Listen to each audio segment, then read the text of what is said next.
Hello everybody and welcome back to Noia Dev, the series that aims to prove that one developer can create a successful MMO RPG. If that sounds interesting to you, then you should subscribe. My name is Dane, and this week on Noia Dev we're going to talk about cutscenes, skill bars, and starting classes.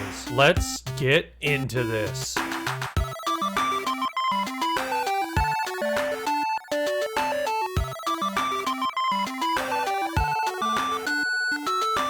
So let's talk about starting classes and what I mean by that. I've shown in these videos before that there's a whole bunch of different weapons available to the player in Noia. And in Noia, whatever weapon you're carrying denotes what class you're currently playing. When you change your weapon, it will then change the hotbar associated with that weapon to be whatever loadout that you've pre-configured for that weapon. So the thing is, I realize that I have way too many weapons, not necessarily that I can't flesh them all out, but it would create decision lock for a brand new player. So I'm going to go the route of Final Fantasy XIV, where I'm going to introduce only a select number of weapons for a beginning player, and then as the player levels up, they will find different weapons that they can experiment with at that point in time. So to start off, the player will be given a sword, a staff, a wand, and a bow. You're going to have your tank / melee DPS, magic, healer, and ranged physical DPS. This is going to make it a lot easier for me initially for the alpha test to only have to flesh out 4 different classes rather than, 16 different classes all at once to have players test. This is not to say that I'm getting rid of those classes. I'm actually constantly adding notes to those different weapon types in my dev notes. So it's just that they're not going to be available on alpha launch. They will become available later on. So I mentioned that hotbars change when you equip different weapons. So let me show you what that looks like here. Right now I'm holding a sword, and you can see that I have 3 different sword skills equipped here on my hotbar. If I equip a bow, suddenly those sword skills go away and it flips to the bow's hotbar. There's a separate window here that you can actually pre-configure your hotbars without even holding those weapons to make life a little bit easier, so you know ahead of time what you're going to be swapping into. And cool part is you can equip weapons directly to your hotbar and hot swap that way as well. So let me talk about this hotbar here. Currently the hotbar is 10 buttons, and it is going to stay that way. This is going to add a little bit of creative limiting to the player, so the player will have to be very mindful of what they put on there.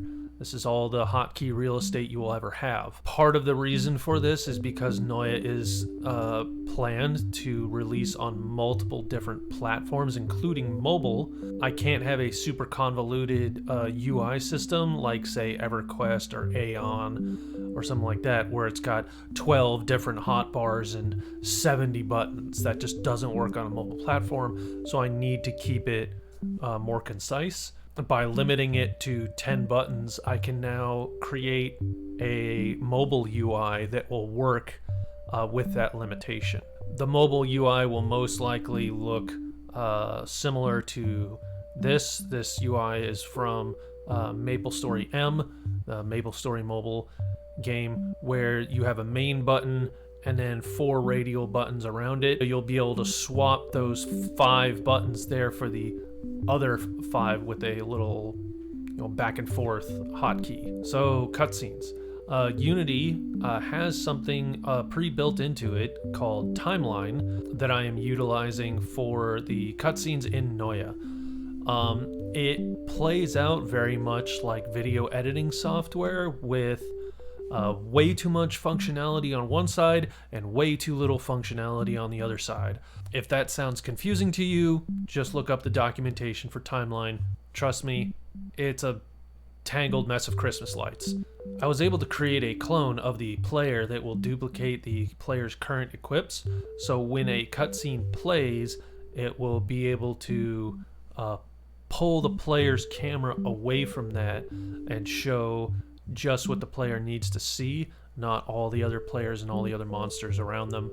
you'll see a little cutscene icon above their player's head to let you know that, oh, that person's watching a cutscene right now. Give them a second. And I was able to use timelines so far to create an intro cutscene to Noia. This is what I got so far. It's about halfway finished, but here it is. Check this out.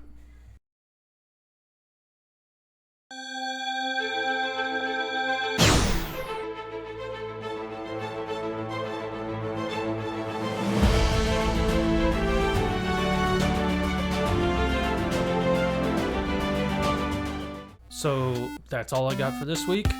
I'm gonna keep working on the starting area and flesh out a few more cutscenes and hopefully get a couple of new quests going and maybe some even attack animations for the next video.